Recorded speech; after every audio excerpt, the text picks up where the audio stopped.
council public hearing. Roll call. Johnny Blunt. Here. Jason Hood. Here. Bobby Martin. Here. Lamar Marshall. Here. Mike Williams. Here. Number one, an ordinance to amend the budget for the fiscal year 2014-2015 to defund the position of jail supervisor. Mason Foster. Thank you, Mr. President, to the council.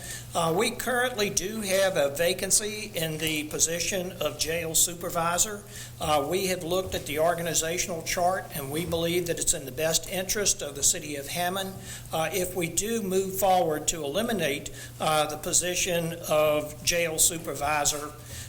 In the civil service system, the way that this can be done is by actually defunding the position of supervisor, and we are asking the council to consider this motion for not just the current fiscal year, but for all fiscal years. A lot of questions have come up about the hierarchy in the jail. The jail is currently overseen by Lieutenant Arnold. I was going to say Mitchell. Lieutenant Arnold, and his direct supervisor is Captain Mike. So we would like to ask the council to move forward with this action. Be glad to take questions. Mayor, what are the upward mobility for the jailers? The jailers have no upward mobility. It is in a classification of its own, so it can't move. A jailer cannot move, for example, to an officer position. So it is in its own classification. Just, Mr. Mayor, just a couple of questions. Yes, sir. Just for us to hear and learn. So there's also been talk about adding on, I know this might be another, I don't know if it's going to come on a separate request, but to add on an additional jailer in place of that supervisor position? That is correct, sir. We would have, right now, we currently have 7 jailers. We have 1 open position, and we would create a position, an additional position for a jailer, so that we would have 9. We currently have 4 shifts. That would give us 2 jailers per shift and 1 that could float. Yes, sir. So the head count change will be the same for all intent and purposes. That's correct, sir. Now, just one question, just for my own information. Now, how do you see the supervisory role changing? Because I know now we have a lieutenant and a supervisor. So now the supervisor is eliminated, which means the lieutenant takes on that responsibility as well. So, do you see any drop off in being able to get all the job done with us getting rid of a supervisory position? No, sir, I don't. The reason is that you got to remember, again, I said that there are 4 shifts. There's only 1 supervisor position, and right now we have no one that is assigned to the supervisor position.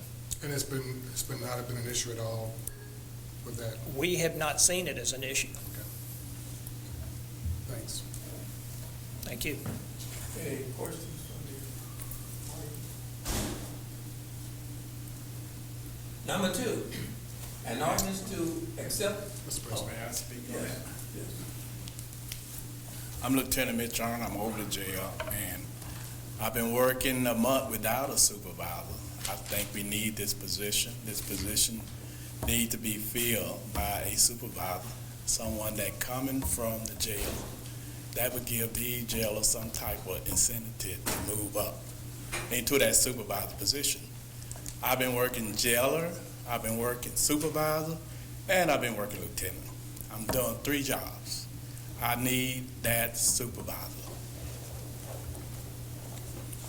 So, Lieutenant Arnold, I think if the mayor just said it, he said that the jailer is not a promotable spot to supervisor. It is. It's so you can go from jailer to supervisor? You can go from jailer to supervisor. That's what I have a jailer now waiting for that position. He in line for that position right now. if you take that position away, you have no incentive to the jailer. They're going to move into that, they're going to become a jailer, and they cannot move into no other high echelon. They got to stay as a jailer. They're going to leave as a jailer. But if you have someone that come there that want to be a supervisor, he have no opportunity. Well, right now we have an opportunity. I had a supervisor that resigned, and it was running good. He took care of everything in the jail, and I took care of everything in the office, and it worked fine. You have to understand that I have to take vacation. The jailers have to take vacation. So we need a supervisor to take that place when I'm not there, and when a jailer cannot be there. We have problems in the jail. Mr. President, may I respond Yes, sir. to that, please? I think if you look at the hierarchy in the police department, there is someone, the supervisor would actually not take Lieutenant Arnold's place. It would actually be the captain.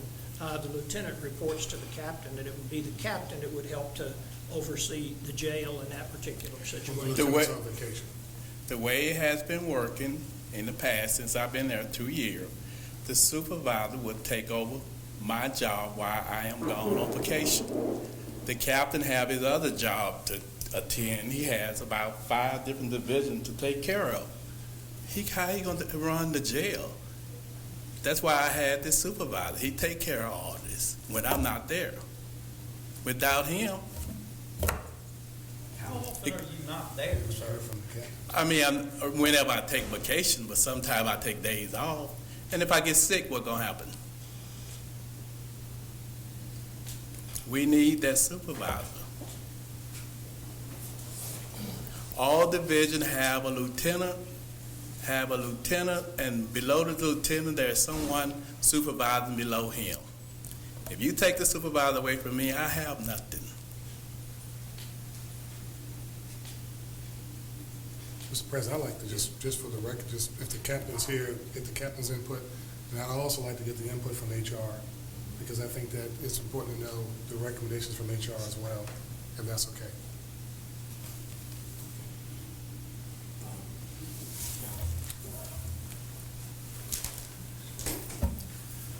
I agree with Lieutenant Arnold. I have 6 lieutenants I'm responsible for, and I can't drop 5 to take care of 1. Not only do we need to supervise a position in the jail, we need at least 1 additional jailer in the jail. I've been fighting for that for like 12 years. There's 2 people assigned to the jail. One of them is usually there at all times, has to be there at all times. We have a litter pickup crew. We have inmates that have to go to the hospital constantly. We have sick days, vacation, holidays, schools, and to have 1 jailer up there by itself is ludicrous. We have been needing more jailers in that jail. I've been asking for them, and at some point in time, something's going to happen, and it's going to be an issue. So we definitely need a supervisor, and we need at least 1 or 2 more jailers on the shift. So that's my take on the jail. How many inmates are y'all usually? We have up to 24 inmates. That's our capacity. So will the lieutenant is currently in the jail doing his shift, the Lieutenant Arnold? Right now, Lieutenant Arnold's doing just about everything the jailers do and the supervisor does. Senator, where's his office or his? His office is work downstairs. His work area is downstairs. area? In the jail? The jail supervisor is upstairs. The jail supervisor is, like Lieutenant Arnold said earlier, you have at least 1 sergeant or a supervisor under the lieutenants that have a division. With this position eliminated, Lieutenant Arnold will be the only one without a person under him, a subordinate to assist him. The immediate supervisor is the sergeant or the supervisor. We have a communication supervisor that was created at the same time the jail supervisor was created. And that immediate supervisor actually runs the function of the jail or the communications. The lieutenant supervises the supervisor. So when the lieutenant's not there, everything should function the same because the supervisor is actually in control of the jail at all times anyway. He's the immediate supervisor. And when Lieutenant Arnold's out, I'll step in and assist the supervisor. But as a captain, I shouldn't be doing jailer's work. Yeah, that's not the way the hierarchy is risen. The jailers have their job, the supervisors have their job, the sergeants, the lieutenants, and the captains. And it's just getting ridiculous up there with the shortage of personnel. And with this going, it'd be another shortage of a supervisor. And I've worked that jail on 2 different stints from 3 or 5 years each time. So I know what's going on in that jail. And we need some people, and we need a supervisor. Captain Mike, you had mentioned other lieutenants that they supervise other people, right? Yes. Don't the lieutenants have a number of people under, a number of functions under them as well? And I think Lieutenant Arnold has one function, to oversee the jail. Correct. Is that not correct? Correct, and the supervisor is supposed to oversee the jail. The lieutenant's supposed to oversee the So supervisor. if you have a supervisor and he's supervising the supervisor, seems to me like there's a duplication of supervision there. And I think that's what we're trying to do, is to eliminate some of the bureaucracy throughout the department. Well, for instance, the road supervisors, there's a lieutenant, there's 2 sergeants. The sergeants run the shift.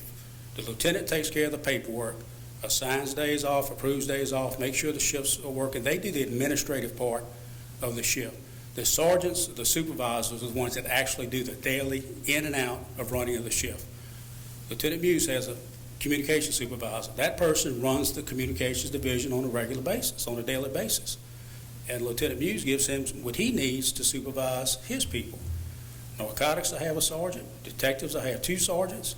And the sergeants are, the hierarchy of the police department, if you want to use the jailer as an officer, they're comparable. Jail and officer, then the supervisor, the sergeant, the lieutenant, the captain, assistant chief, and the chief. The first line supervisor is the most important supervisor in any police department. And that's going to be your sergeant or your supervisor. In this case, communications in jail. And it's just a necessary position, in my opinion. And Mr. President, if I might say, I think Captain Mike just indicated what we're trying to do. If you look at the hierarchy, there's a number of bureaucratic positions, and we have started looking at all of these positions, and we hope that future administrations will take a look at those positions as well. Well, in a small division like narcotics where there's only 5 people, I would agree with you. But the jail has up to 24 inmates. They have 8 jailers. And then you have to have somebody to manage the jailers, manage the inmates. Then you have to have somebody to manage the jailers who manage the inmates, who is your jail supervisor. And there's so many people we're dealing with such a limited amount of people, there's no way we can do away with that and still be as we should. Well, I believe there is a way we could do away with it, and that's what we proposed, and so now it'll be up to the council. So just to go on what the mayor said earlier, what does the lieutenant do? Now, you told us what the supervisor does, but so Okay. what does... I can let him tell you. I can tell you overall generally what I understand he does. First thing he comes in, he gets the paperwork.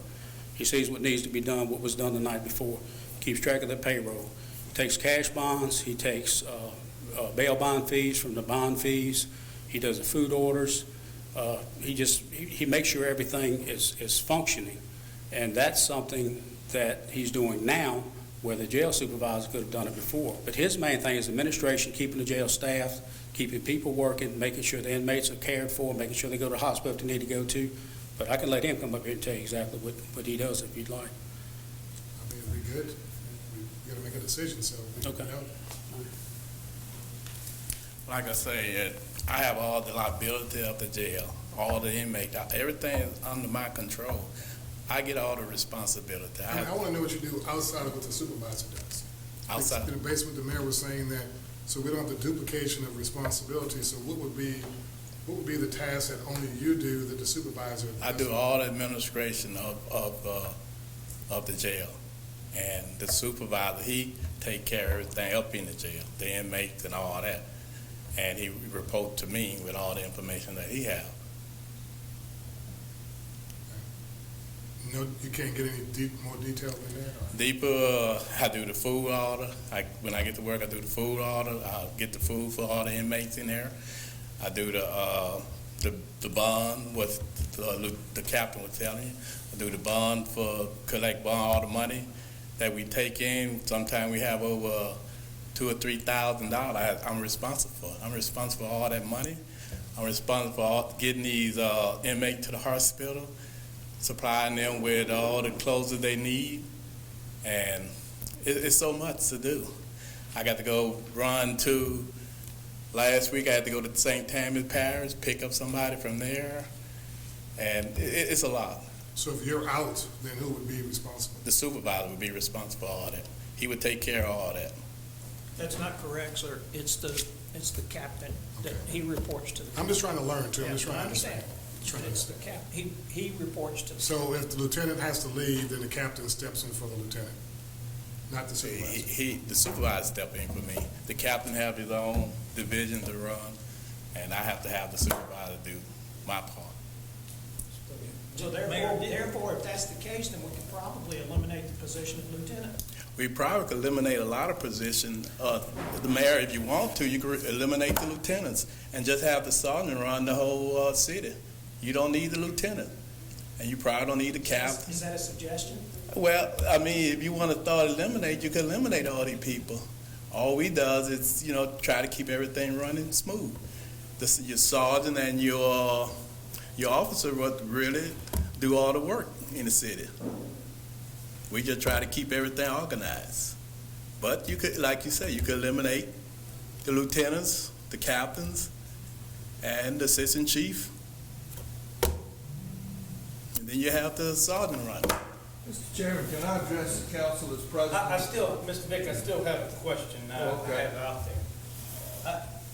Didn't I understand, Mayor, you said at some point, did you say that the position of supervisor was unfilled at this point? That's correct. Did I understand? How long has that been unfilled? It's been unfilled for about a month and a half. Okay. 30 days, 45. Okay, all right, Mr. Vick, I'm done. I want to address the council as president and keep Hammond beautiful, not as a newspaper reporter. Whatever help we get with your litter program, we appreciate. But there has been a problem with this for a long, long time. How many times a month do y'all go out and really pick up litter? 2 or 3 times a month? Be honest with you, I don't have the manpower. That's the only reason we're not doing the litter program. I try to get them out there. I believe I got them out there last week. I've been short-handed. I got one jello working shift. I'm running to St. Tammany, TPSO, Baton Rouge. I'm running all over. I don't have the manpower. I'd like to get the litter program started back the way I had it, but I don't have the manpower. I can't do it.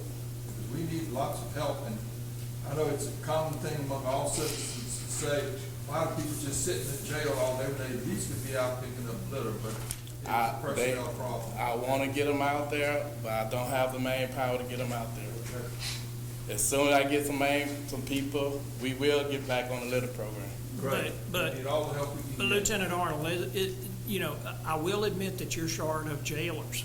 And it's the jailers that take those people out in the litter patrol. And I'll be the first to admit that we need to get some jailers. I have And taken we them out. hired- I have taken them out We have issued an myself. order to the HR department to fill those positions as quickly as possible.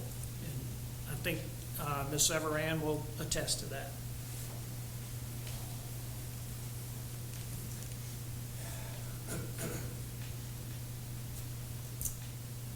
But it seems like there's some, how can I put it, different opinions about what goes on, what should go on, what have you.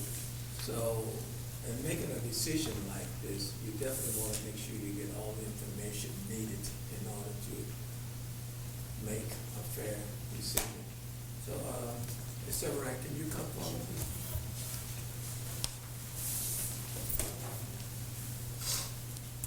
Based upon the discussion here, can you share with us some information that can help us decide? Well, I listened to Lieutenant Arnold state that, he's running around doing this, some things that the supervisor would normally do. So my question to him would be, okay, what of your duties are you not able to do because you are fulfilling the other duties? And I didn't hear him mention that. I think the need is for more jailers than a supervisor. I do think it's a duplication of responsibilities. And Captain Mike, as the captain within the police department, has the overall responsibility for the support services within the department. So if Lieutenant Arnold is out, then it's his responsibility to make sure that jail runs properly. And then you think about, you're talking about one supervisor. That supervisor is working day shift the same as Lieutenant Arnold. So where's the other coverage that you need on the other shifts? You got two supervisors working the same shift. Lieutenant Arnold works from 7 to 4. Your jail supervisor worked from 7 to 4. So where's the other coverage? You need jailers within that department. I have a question for Loretta. So Loretta, you know, in this particular situation, I think one of the concerns that most people would have is the supervision, you know, like you just mentioned, throughout Right. the course of the 24/7. Absolutely. Has there ever been any conversation about like, I guess, let's just say for lack of a better word, a jail or two, like a lead role where, because some of these tasks we're talking about, that doesn't mean that a jailer can't do that task, right? I Absolutely. mean, a jailer could do some of the same tasks the lieutenant does or the supervisor does. It's just a matter of assigning the task to different people. Absolutely. And even if you had a Setting situation out where you expectations. said, let's have a jailer 2 position where maybe that's like a lead that maybe works on the second shift or on a weekend, you can really assign additional tasks and give people more responsibility and maybe a higher pay grade, you know, whatever that might be. Yeah. Have y'all thought about that as a part of the solution to this? Well, I have thought about it. It is something that we probably could look in the future. That is something that would have to go before Civil Service Board, before the Civil Service Board system, before the city would take any type of action in that area. But in your professional opinion, being HR manager for the city, you feel you're in agreement with the mayor's decision? Yes, yes, I am. Yes, I am. All right, thanks. And let me also say, Councilman, I like your idea of jailer 1 and jailer 2. I like that. Thank you. Do you see yourself implementing that, Mayor, quickly? I don't think it can be implemented in the next 3 months and Right. 15 days. We're gonna have to extend your But we term. can move forward in doing a review of it. Thanks. So that is a good option. Are there any other questions? Any input from the audience? Yes, sir. My only question Please is, come up forward. my only question related to the jail, Justin Thornhill. Justin Thornhill. My only question with the jail supervisor position is it true that the supervisor position makes the same amount as a sergeant on the road that is post-certified? No, that's not true. No, that's not true? No. Okay, that's what I was told, and that's what I was curious of. So, thanks.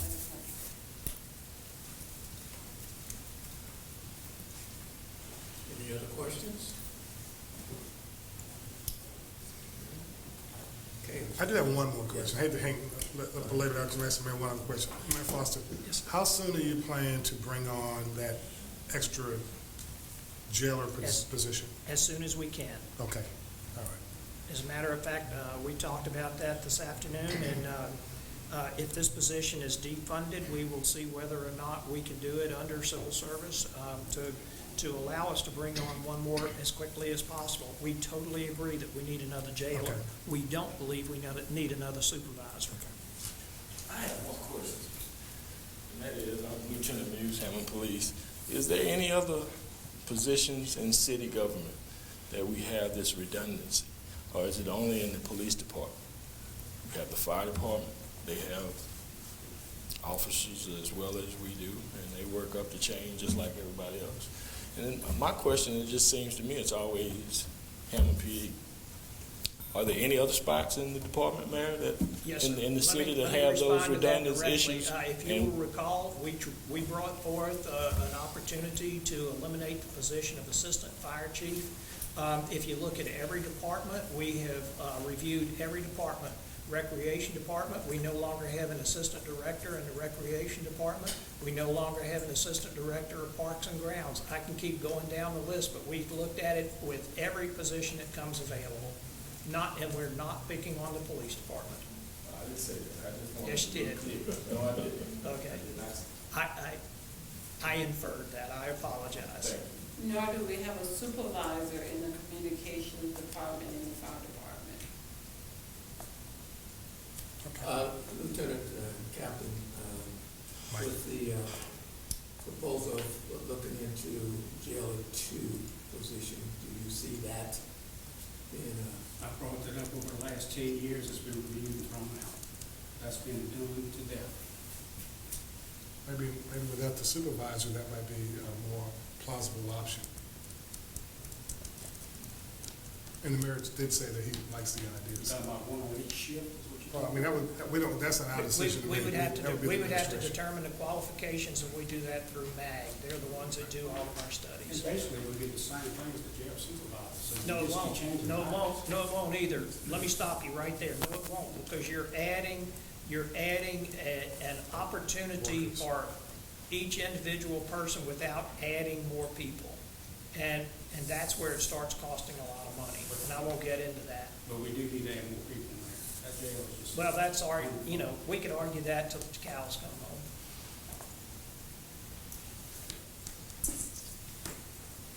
And as far as the supervisors, just the way we're saying, they work the same times, they work the same times in every division. The Mercados works with supervisors, sergeants work together, patrol sergeants, lieutenants work together. Everybody does work together at the same time. There's more than one supervisor. They're not spread out.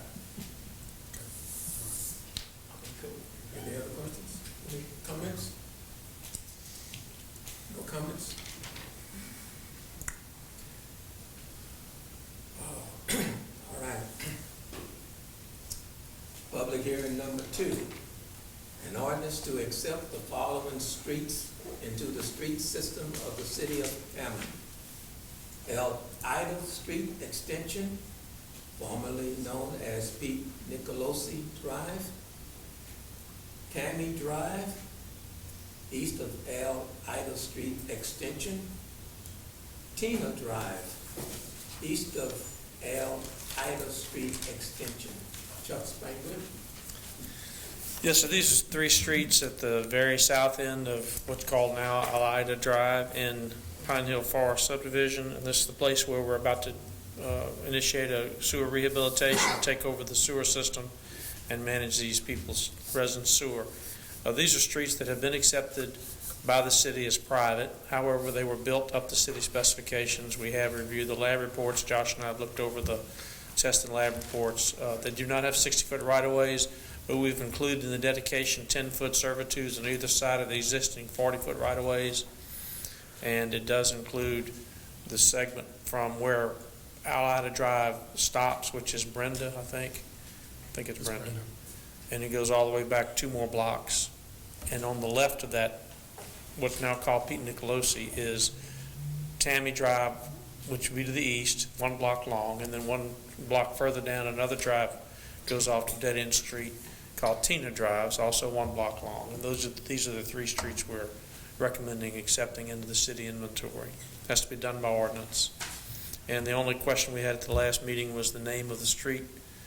911 makes us make the same name. You can't go halfway down the street and change the name, so it's either got to be Pete Nicolosi or Alida Drive. I said Alida Drive Extension. I don't really have any, I don't really care. I don't know whether anything took place. Just a couple of things. The dash, does the dash have to be in there? Because that was one of the issues the residents wanted to know. If we can just, can it be Alida Drive? We have an Alida, A-L-I-D-A, without a dash already. No, we It's have in Alita, A-L-E-T-A. That's not what's on the dedicated plat. I know the street sign says it, but it's A-L-I-D-A in Lincoln Park. Really? Yes. Well, what's the street name? Is Alita Street. Say again? A-L-E-T-A. That's, I don't want to repeat myself, but that's not the correct spelling of that street the way it was dedicated. A-L-I-D-A is the way it was dedicated. I don't know how the street sign got up and who came up with that name. I don't put the signs up. But I guess you could take the dash out of it if you want and call it that. And the street signs will be different. The problem is if you get a 911 call, they're going to go to their computer, and I know they can identify the location of the call, but if you call in a 911 problem at a different address than the phone call, then that's like a cell phone, then I don't think we should introduce confusion into our emergency response. These people have plenty to worry about already, between ambulance, police, and fire. That's just a personal opinion. Whatever you decide to name it, it should be enacted in the ordinance. And this was the published name if you want to change. I think we talked about you really need to publish it ahead of the time of the adoption. If you do want to amend it, we'd amend it and adopt it at the next meeting, in my opinion, so that you get the publication out so everybody knows what is going to be the name of that two-block addition. Anybody have questions? I didn't know there was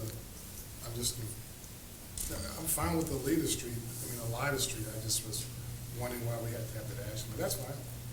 It's It not, only took me about 15 years to figure out that they were different streets. it's not that big of a deal. Are there any questions from the, yes, ma'am?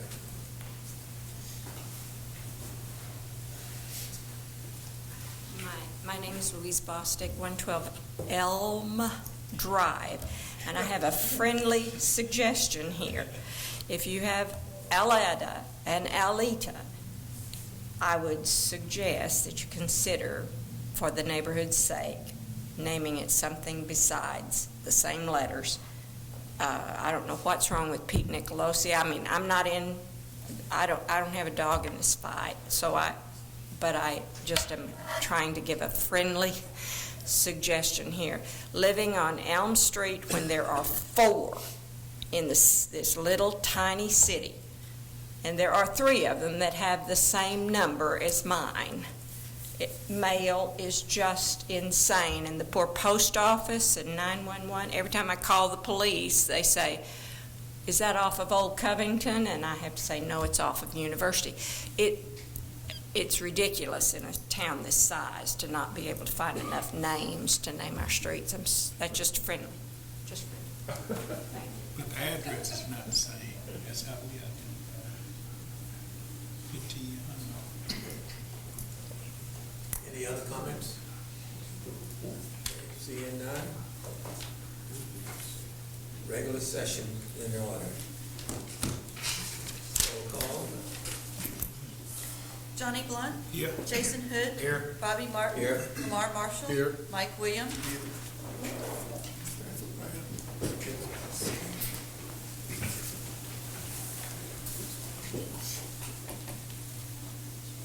Good evening, our Lord and our God. We address you as a group gathered here tonight in the city of Hammond to deliberate how to make our good city an even better place for all of our citizens.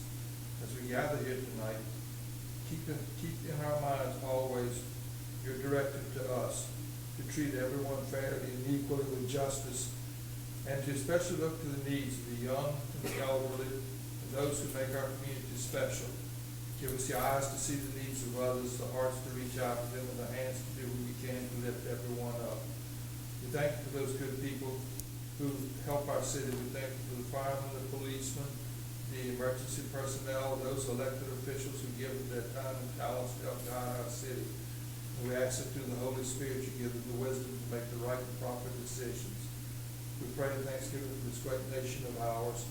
We pray for those around the world who are being persecuted by ideologies, who are being sickened by diseases, who suffer from wars and famine.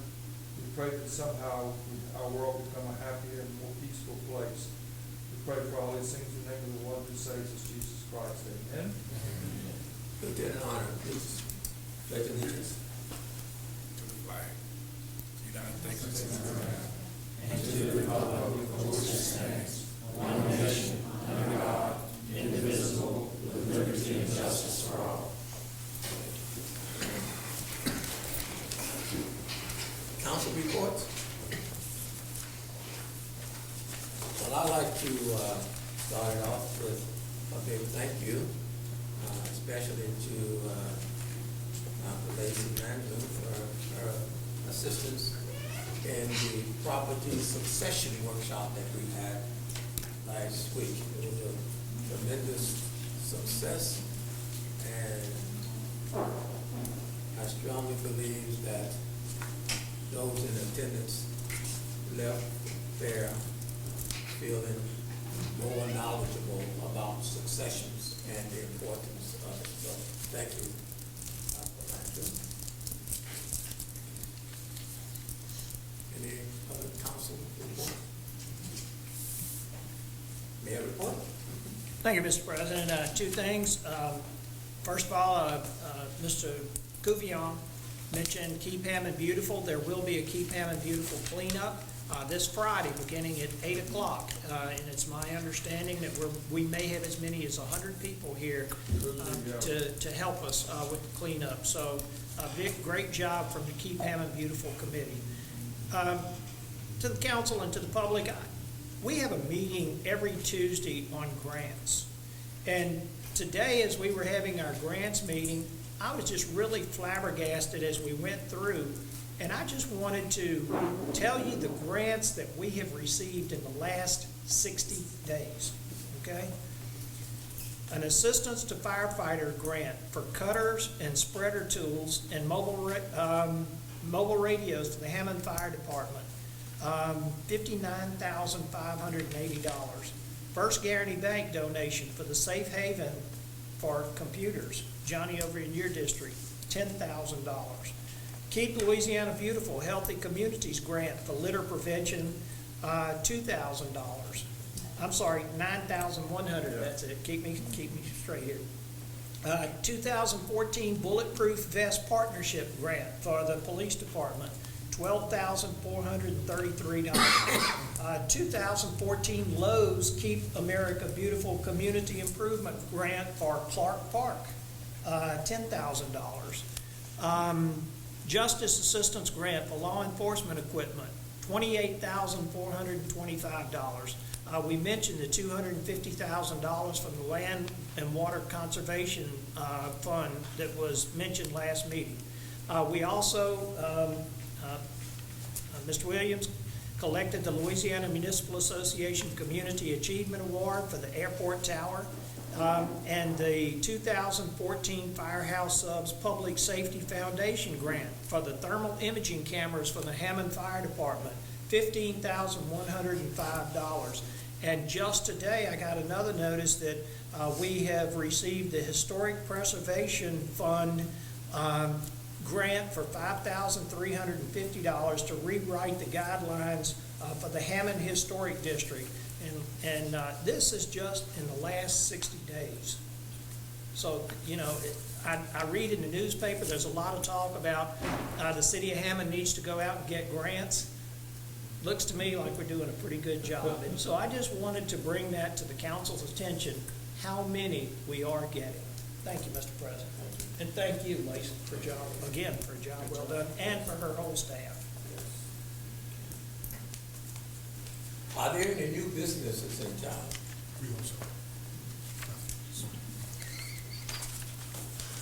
Can we get approval of minutes, please?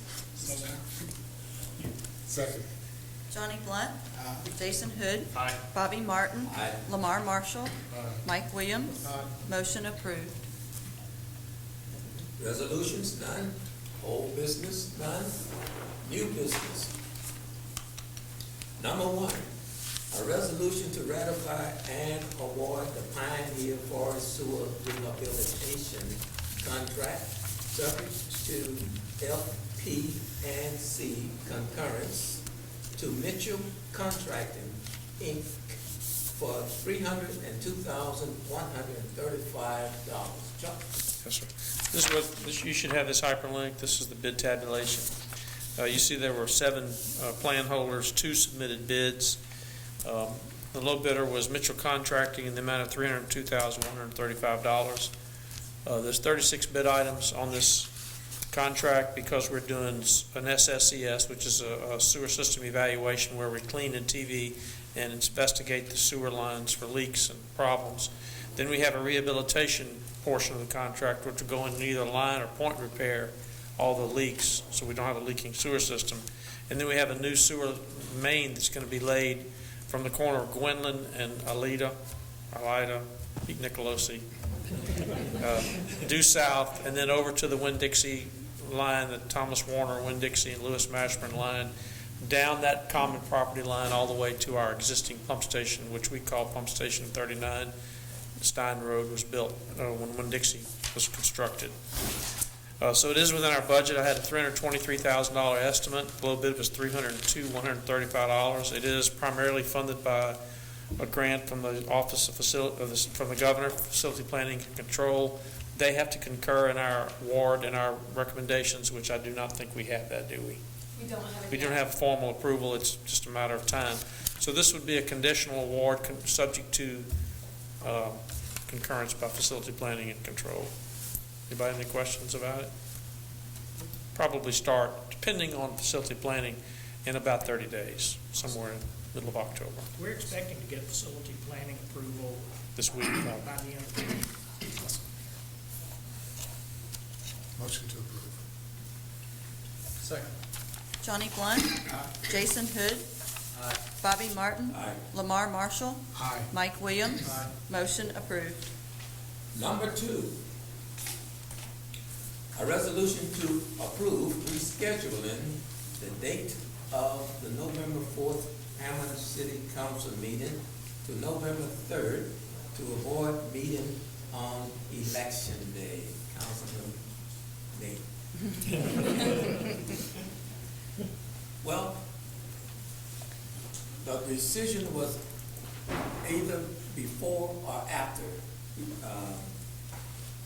our regular session.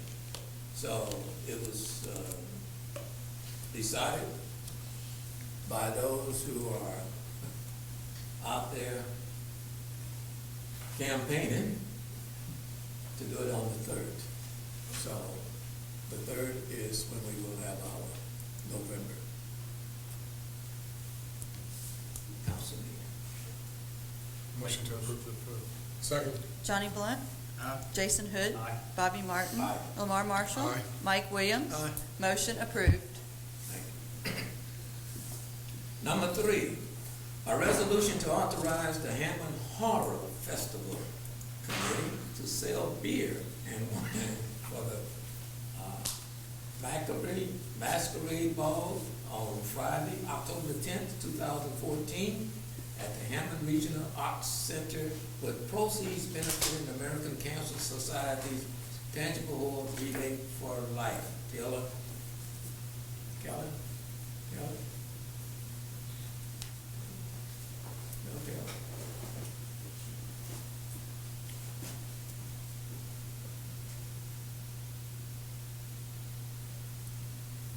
Not here?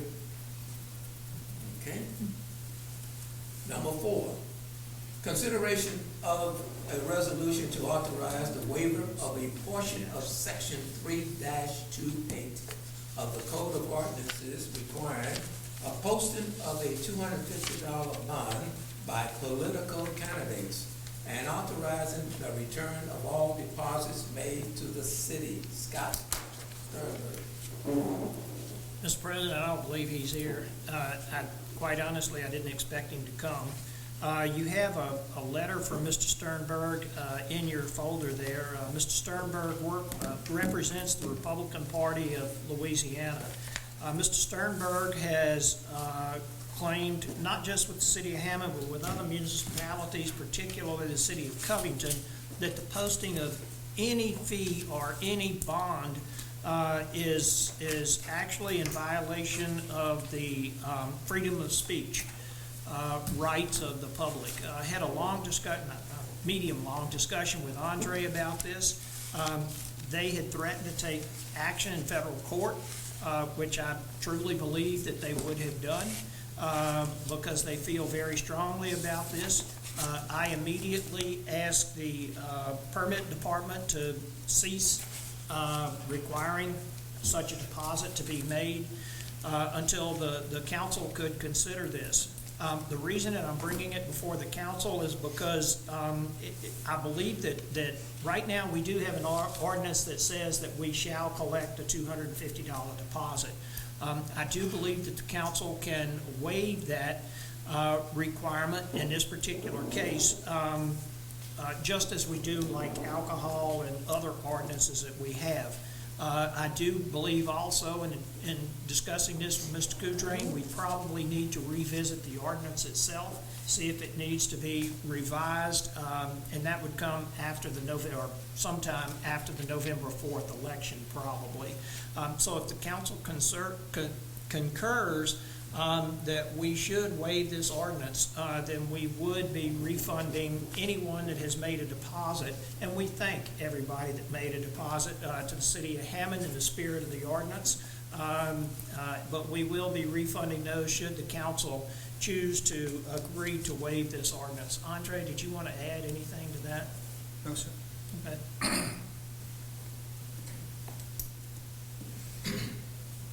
Motion to approve. Second. Johnny Blunt. Jason Hood. Bobby Martin. Lamar Marshall. Aye. Mike Williams. Aye. Motion approved.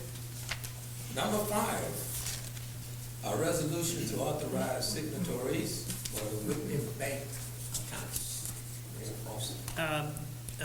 Whitney has asked us if we would approve a new resolution. This came up when we sent Lacey's name in, and they've asked us to approve a new resolution. Whitney, do you have a copy of it? It's not in the book. I mean, have it's it in my office. It's a standard bank resolution, and the people that are authorized would be myself, Lacey as Director of Administration, Jenny Wilson as Revenue Officer, and actually, we have Mike Williams on there from a long time ago, but I don't think any council member has ever actually had to sign checks. But we do like to have one council member on there just in case anything would come up. So we do ask for approval of the resolution. Would you not have the president of the council as the person who was signed? We could, but quite honestly, we were looking and we think the president of the council will probably change in 3 months. So we could. Probably. The president of the council. I didn't say the councilman. I said the president of the council, because historically it has rotated. I would think that we should make the language read that it should be the president of the council or a designee from the president of the council. That's fine. Which gives the president the option to decide who that person would be. That's fine. I put it in the form of an amendment. So that would be the president, so you want? I mean, no, or his designee. Yeah, we could put the president or his designee. Or his designee, which gives the president the right to decide who does that. Sounds great.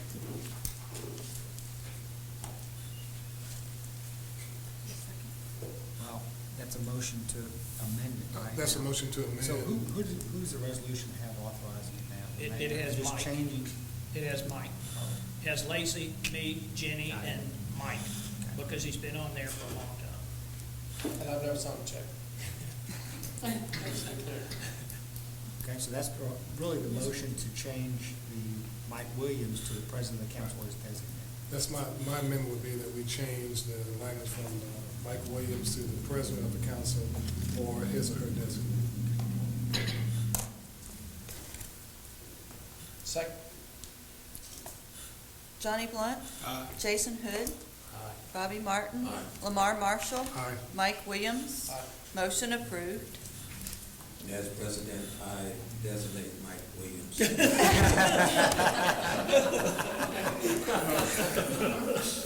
the vote on the motion. Set the vote on the motion. Motion to approve the Johnny Blunt. We need a second to that motion. Second. Johnny Blunt. Jason Hood. Aye. Bobby Martin. Aye. Lamar Marshall. aye. Mike Williams. Aye. Motion approved. Number 6, a resolution to accept the project US 51 Business and I-12 Clearing and Grubbing Roundabouts, SPNH 010087 as substantially complete. Lacey. Usually, our engineers or architects come forward and recommend a project for substantially complete. This was very unique because actually Spangler Engineering is handling the design portion of the roundabouts and the construction inspection portion along with Steve Perilou at DOTD.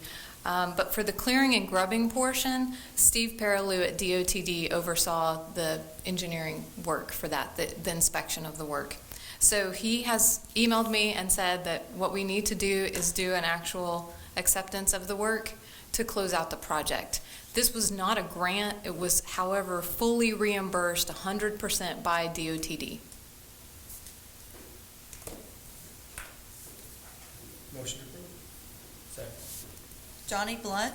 Jason Hood. Aye. Bobby Barton. Aye. Lamar Marshall. Aye. Mike Williams. Motion approved. Thank you. Thank you. Mr. President? Yes, sir. If I may, we would ask the council if they would consider amending the agenda to place an item to consider a resolution so that the police department could move forward with some purchasing of equipment. I think you all have a copy of this. So I think it has to have a unanimous vote to be put on the agenda. I'll make a motion to amend the agenda to add, item number 7, resolution allowing purchase of furniture for the Hammond Police Department in an amount of not to exceed $52,000 to be paid for from the police millage account. Second. Johnny Blunt. Jason Hood. Aye. Bobby Martin. Lamar Marshall. Aye. Mike Williams. Aye. Motion approved. To amend. Mr. President, I believe Lieutenant Muse has been working on this. Chucky, you want to tell them about the project and what we have going, please? Yes, sir. On behalf of the Hammond Police Department and Chief Duvall, I'm here to answer any questions that you may have. But currently, we are in the process of moving towards getting into the new building. And in doing so, we come to the point where we need furniture in the new building. This furniture will be in office spaces for various divisions throughout the department. I'm requesting that the council approve up to $52,000 for office furniture for the police department, the new police department, and this money is available in our millage accounts. If there are any questions, I'll be trying very hard to answer. If I could mention to the council, we are in the process of bidding the equipment. One of the challenges is that the council does not meet again for 3 weeks, not 2 weeks. And so it would really put the movement of the new building behind if we could not consider this tonight. That's Fair correct. statement? Motion to approve. Second. Johnny Blunt. Jason Hood. Aye. Bobby Martin. Lamar Marshall. Aye. Mike Williams. Motion approved. Mr. President? Yes, sir. It might be a good time to go back to item number 3. Yes, sir. There was no action taken. I'm not sure if someone's come in, but the council needs to take some action on item number 3. Okay. The McCall. Motion to table? Second. Johnny Blunt. Jason Hood. Aye. Bobby Martin. Aye. Lamar Marshall. Aye. Mike Williams. Aye. Motion to table approved. President, can I ask a question?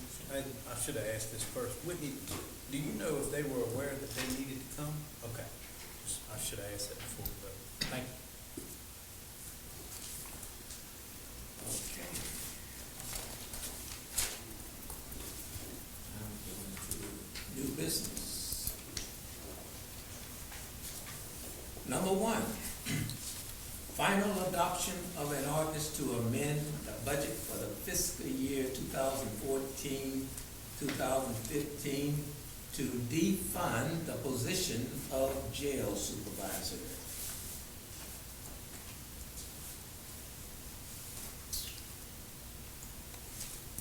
So moved. Second. Johnny Blunt. Jason Hood. Aye. Bobby Martin. Aye. Lamar Marshall. Aye. Mike Williams. Aye. Motion approved. Number 2, final adoption of an ordinance to accept the following streets into the street system of the city of Hammond. El Ida Street Extension, formerly known as Pete Nicolosi Drive, Tammy Drive, east of El Ida Street Extension, Tina Drive, east of El Ida Street Extension. So moved. Second. Johnny Blunt. Jason Hood. Aye. Bobby Martin. Aye. Lamar Marshall. Aye. Mike Williams. Aye. Motion approved. Introduction of ordinance and setting of public hearing. Number 1, Introduction of an ordinance to amend Chapter 8, Section 1 of the Code of Ordinances as follows. Bicycles. The word bicycle shall mean and include a vehicle with 2, 3, or 4 tandem wheels with solid or pneumatic tires, having a steering bar or wheel, a saddle seat, and propelled by human power. Number 2. Oh, We can vote on this, council. We do have someone here. okay. Good evening. Good evening. My name's Mike Ballard. I'm with Pelican Pedal Tours. And basically, the bike that we're speaking of is a 16-person bike. Actually, it has 1 driver, 1 tour guide, and 14 seats. 10 of those are pedaling seats and 2 of those are bench seat. And basically the bicycle is used to provide tours around points of interest in the city.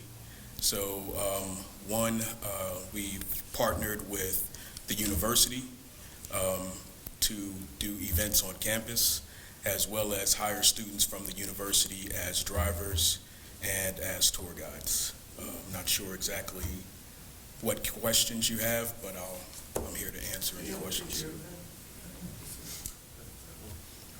Actually, you need brochures. I didn't bring any extra brochures, but I can email all the information to the council. This is an introduction, so the public Okay. hearing will be in 3 weeks, I guess. Okay. So you can bring more.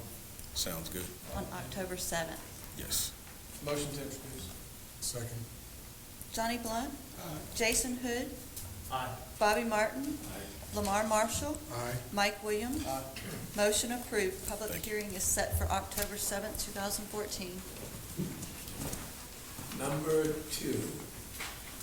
Introduction of an ordinance to approve the rezoning request by Mary C. Skinner and Roland Skinner to rezone Lot 1 and Lot 2 of the Skinner subdivision from RS-8 to RM-3, located at 619, 621, 623, 625, 627, 629, 631, and 633 Joe Ferris Drive. RZ 2014-8-1, recommended approval by zoning commission, 3-1 vote. It's a set of quadplexes, I guess is what they'd be called. They're wanting to rezone from RS8 to RM3. RS8 doesn't allow multifamily at all. RM3 does. RM2 is the only other multifamily. It only allows 1 duplex, so it wasn't suitable. They've been there since the 80s, and they're asking to be rezoned. So, and this is just for introduction. Councilman But Marshall, it's in your. just for the record, just in case, there is no additional, we're just taking an No RA. additional units. No additional units could actually go in there with our. anything. Yeah. Right. Yes. Right. And I know we have some concerned citizens from that area. I know this is just for introduction, and Right. I'll be glad to cover it with you in more detail if you want me to afterwards, but if you want to ask a question, you're more than welcome to. But we'll just be introducing it today. And Public then hearing is October. Public hearing will be October the 7th. But if you have a question, feel free to I would like for them to come up and ask while they're here, if at all, Mr. President, okay? Sir. But be assured that we're not going to be doing anything different except changing from an R8, which is zoned for single family, Correct. to RM, which is zoned for multifamily. So there would be no. Our density restrictions don't allow it to go over Right. what's there now. So the density restrictions will not even allow us to do anything different. It's going to be no different. Correct. What it is forever, ever. Amen. Right. Even if they stay zoned as RS8 and it burnt down to the ground, they would still be eligible to rebuild Build back. exactly what it is. That's it. No expansion. But if they have a question, I'd like for them to get a chance to come up and ask if they'd like to. So- Okay, sure. You said no decision's going to be made tonight. It'll be made Just introduce October yourself. 7th. Right. My name's Tommy Shartino. I live at 618 Joe Ferris Drive, directly across the street from the two fourplexes. I was here basically to argue against rezoning them. On the September 4th meeting, it was confirmed that these apartments were built on two lots that were zoned for single-family properties. So whatever happened with the permitting or whatever, these apartments never should have existed to begin with. If there were anyone contesting the building of them, it didn't go through. They were built. They've been standing for 30-plus years on improper zoning. Being right across the street from them, I bought my house 4 years ago, so yes, they were there when I bought my house. I knew they were there. I knew what they were. I wasn't ignorant to the fact of what I was buying my house across the street from. I don't think we should award whoever built these apartments knew what they were building. They knew what the property was zoned as when they built them. I don't think we should award that misuse of the property by simply rezoning them just to fall into suit of what they should have been the whole time along. On the September 4th meeting, I understood from the members here that if they were to burn down, that they would not be permitted to be rebuilt. And I'll clarify that. That does stand for, on our non-conforming use ordinance, that is for commercial. If something is residential, it can be rebuilt to its footprint. My next concern is that the lot directly behind these apartments is big enough to put probably 4 to 6 more fourplexes. If this gets rezoned, that just opens up the crack. It makes a total justification that if these apartments are sold, let's say, whoever buys them, if they buy the adjacent lot, hypothetically, it just sets the precedence that it would be that much easier to get that rezoned for multifamily units. And next thing you know, we have an entire complex at the front of our neighborhood. Now, whatever reason they were built in the 70s, whatever, if anyone pushed to not get them built, it fell through, whatever. The apartments have been affecting our house values and property values ever since then. And I don't want them to have the chance of expanding. I don't want to award them the right to Hammond, from my understanding, Hammond has always been against spot zoning. And I think we should hold to that. I have 2 rental houses in the East Iowa edition. Years ago, a letter went out saying that they would not accept any more multifamily houses in that area in an attempt to improve the area and help with values, property values, and so forth and so on. And I don't want to just sit by idly while this happens in my front yard. I want to say one thing on that. Now, we have a precedence that we set I guess it's been about 8 months ago now. I think Woodbridge subdivision, we had a similar situation to come to the council where there was some land adjacent to some apartments, multifamily zoning, that the citizens came in and requested that we not expand, and the council agreed unanimously not to do that. I think Councilman Williams, that was in your district. It was actually Whitmore. So we've kind of set a precedence that even in that case, the council was in agreement with the homeowners association to not expand. So I would think that if we've done that there, that we would do a similar situation if that were to come up in this situation. So I wouldn't be as concerned about the ability to just expand because, it's maybe easier. I think I don't think that we're going to try to expand the footprint. I would think so. That would be out. And Josh and I have kind of talked about that anyway. We would not have any desire to expand the footprint at all. Where's the vacant lot behind? It's not a vacant lot. There is a house there, There is a house. but it has switched hands like 3 times in the last 5 years. That's on Old Beverage Highway between Right, Timberlane. right. And, I was under the impression it was being called It's a house vacant. there. It's No, not. Yeah, I it's just- there's I called it a house, lot. somebody's It's living been there. open, it's been Okay. vacant for quite some time. And in my opinion, it would just be, We wanted that to happen. very I would not- appealing, I would not let that happen as a city councilman for that district, I can tell you that. but you're not always going to be sitting there. You're exactly right. But as long as I'm sitting here, my support would be that we would not expand that footprint. I do have questions, but I'm gonna wait for the public hearing just to make it fair, to make sure it's advertised that this is a public hearing. This is for introduction, so Yes, I'm going to correct. introduce. I would like a public hearing, and I'll ask my questions then for you, Josh, and for you, Andre. So my motion is to introduce. Second. Johnny Blunt. Jason Hood. Bobby Martin. Lamar Marshall. Aye. Mike Williams. Aye. Motion approved. The public hearing is set for October 7th. Is there any way, Mr. President, I was trying to get that before we vote. I won't be here for the October 7th meeting because I'm gonna be in South Carolina at a seminar.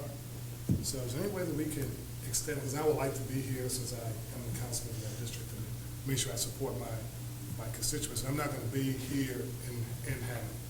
So that's gonna postpone it. Well, the council's not required to take it up on October 7th. They could table it or schedule it after that. I just want to let you guys know, I will be in South Carolina at a policy meeting. So Andre, can the council set it for the next date? Sure, there are minimum requirements, but not maximum. You can push it back out. Because if it comes up on the 7th, then it would have to be tabled and everybody would be here. It's better if everybody knows. Just does it on the that it's 14th. gonna be coming up on Whatever the council. Would you guys mind? If If that's appropriate, Mr. President, I'd like to either amend the date or just. Well, we could just set I'm it, open. it would be October 21st. All I can do is come and give my Advertise opinion for and, public you know, hearing hope would be y'all hear the me. 21st. Right. October 21st, is that what I'm hearing? So Whitney, you would publish for this public hearing for October 21st. Okay. October 21st will be the public hearing. Thank you. Thank you, Mr. President. Thank you. Motion to adjourn.